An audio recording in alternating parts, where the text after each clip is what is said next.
आप सभी को मेरा नमस्कार, जय Hind. It is the first story in my series of storytelling, and today I present the last lesson by Alphonse Daudet.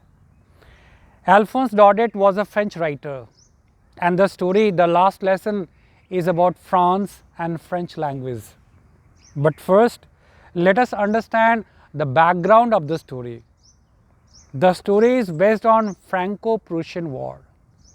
The Franco-Prussian War was fought in the year 1870 to 71, and in the war, France was defeated by German forces. Now, the theme of the story. The theme of the story is language chauvinism. Since France was defeated by German forces stopped the teaching of French language in the schools of district Alsace and Lorraine, and in place of French language they forced the teaching of German. Now there is another parallel theme of the story, that is procrastination or taking the opportunity for granted.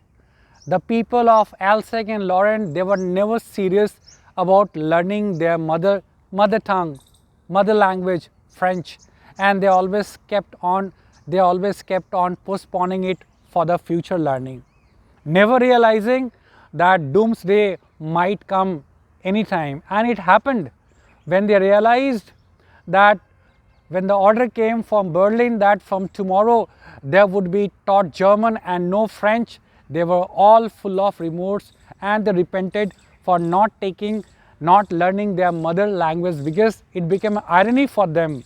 They were French people, but they did not know much about French language. So that was the procrastination and taking the opportunity for granted. Now let us talk about the characters of the story. In the story there are mainly two characters. M. Hamel. M. Hamel is a French teacher, and he is very particular, he is very strict about his teaching and learning of his subject. When students do not perform, do not complete the work, M. Hamel punishes them very severely, and he scolds them also. And there is a student of his class, Franz. Franz is not serious like the other people of Alsace district, and he was not serious. He never bothered to learn French language, he never did his work, and also he did not like his teacher, M. Hamel. This was the response in the beginning of the story, but towards the end of the story, when he came to know that from the next day there would not be taught French and he would not be able to see his teacher M. Hamel, all of a sudden he developed liking and respect for his teacher M. Hamel and for his subject French. Now the story. It's the morning time and Franz is about to go to school. But there is a problem. He is not interested in going to school because he had not done the work. M. Hamel had given homework on grammar on a topic participle to be done, and Franz did not do that work, and that's why he was thinking not of going to the school and spending the time in nature, enjoying the nature and watching the drill of the Prussian forces. But after some time he changed his mind and he thought, no, let's go to school. Since he was late, he started running. And when he was passing through the town hall, in the town hall there was a bulletin board, notice board, and he saw a crowd before that bulletin board, and he was horrified. He was very surprised that why this crowd again, because all the bad news came through that bulletin board from that notice board of town hall. It was the news of France getting defeated by German forces also came from that bulletin board. So he was very surprised that what is now next. And when he was going from there was a blacksmith Walker. He called him that why are you running? You can reach to your school in enough time. Franz here did not understand since he was already late. So he thought, why did this blacksmith told him that he could reach to his school in enough time when he was already late. Now he made his way towards the campus premises of the school, and he had that idea in his mind, since during the school time there's a lot of hustle and bustle, noise, and he thought that in between he would make his way into the classroom without getting noticed. But when he entered the campus on that day, it was not like any other day, it was like a Sunday. There was a pin of silence, there was no sound, there was no noise of students reading out their lessons, teacher tapping the ruler on the bench and opening the benches, and there was no sound on that day. This was a shocking kind of realization he felt. Now when he made his way towards his classroom, he was standing at the door of the gate, and then he was expecting a beating, a thrash, a scolding by M. Hamel, but he was very surprised. M. Hamel very politely called him and he said, "Come inside, we were going to start the lesson without you." He had hardly made his way towards his place, and when he got himself seated, he observed some changes in the classroom, which was not a usual sight of the classroom. He saw his teacher, M. Hamel, in his best of uniforms, which he used to wear on the day of inspection and function and on the church day.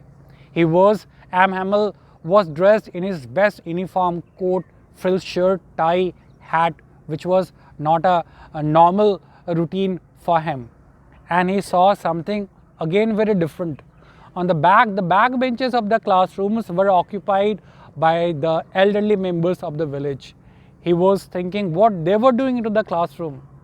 But hardly few moments had passed when M. Hamel made an announcement. He announced that from tomorrow, the order came from Berlin that from tomorrow there would not be taught French here in the school and there would be taught German. This announcement was a kind of sounded like thundering into the ears of friends, and then he understood everything, that why M. Hamel was in his best of uniform, why there was a crowd in front of the bulletin board of town hall, and what the elderly members of the village they were doing in the classroom. He understood everything. But M. Hamel was not showing his emotion. He wanted to teach all he knew in that particular period. He was very serious about his teaching. He wanted to teach history, writing and grammar. On that day he brought notebooks for the children, and on the notebook in a very beautiful hand there was written France Alzec, France Alzec, and he distributed the notebooks to all the children of the class. And when it was turn for the friends to say the answers for what he was asked to prepare yesterday, he could not deliver his answer, and he got stuck only in the first line, and he was feeling so sorry because he knew that from tomorrow he would not be able to learn, he would not be learning French, and he wished he could deliver his lessons without any problem, without very fluently, which he could not do. The teacher, M. Hamel, first took the class in history, then went on teaching writing section, and then went on teaching the grammar.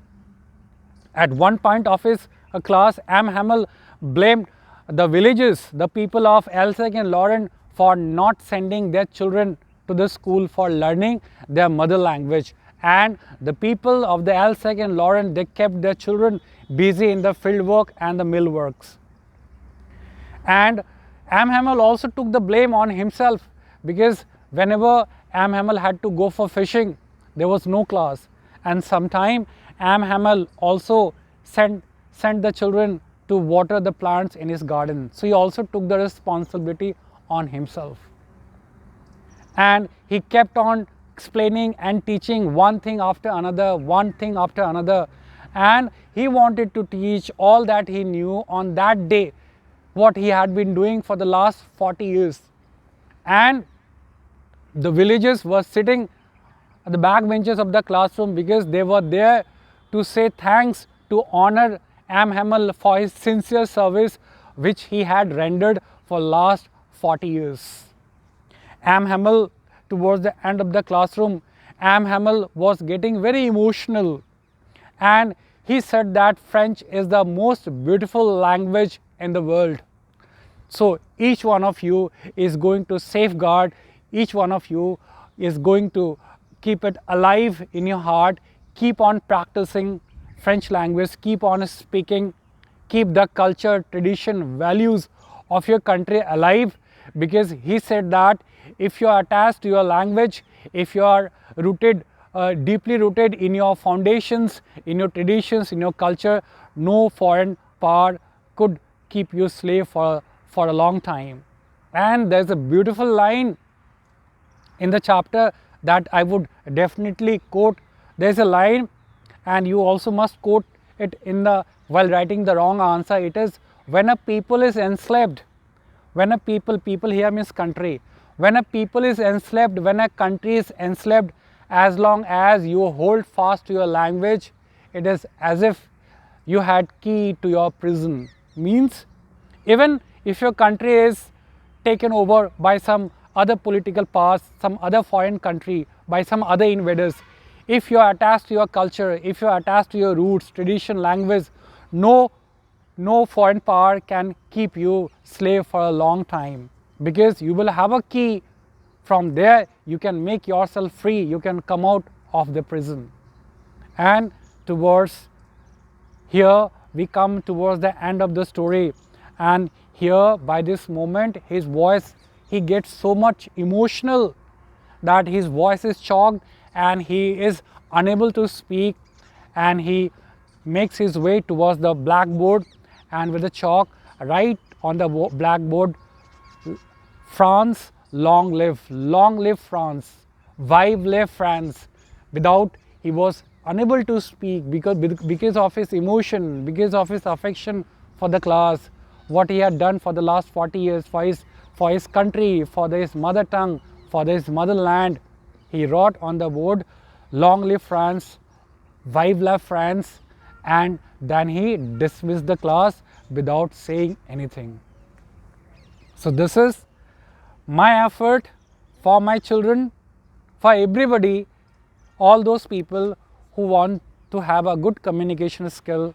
Please start reading stories, because of late we have seen that people do not show much interest in reading books. They prefer going through the social media and electronic mediums of reading. But I would say that please keep reading from the books, keep reading stories. Stories are very important. Jai Hind. Jai Hind.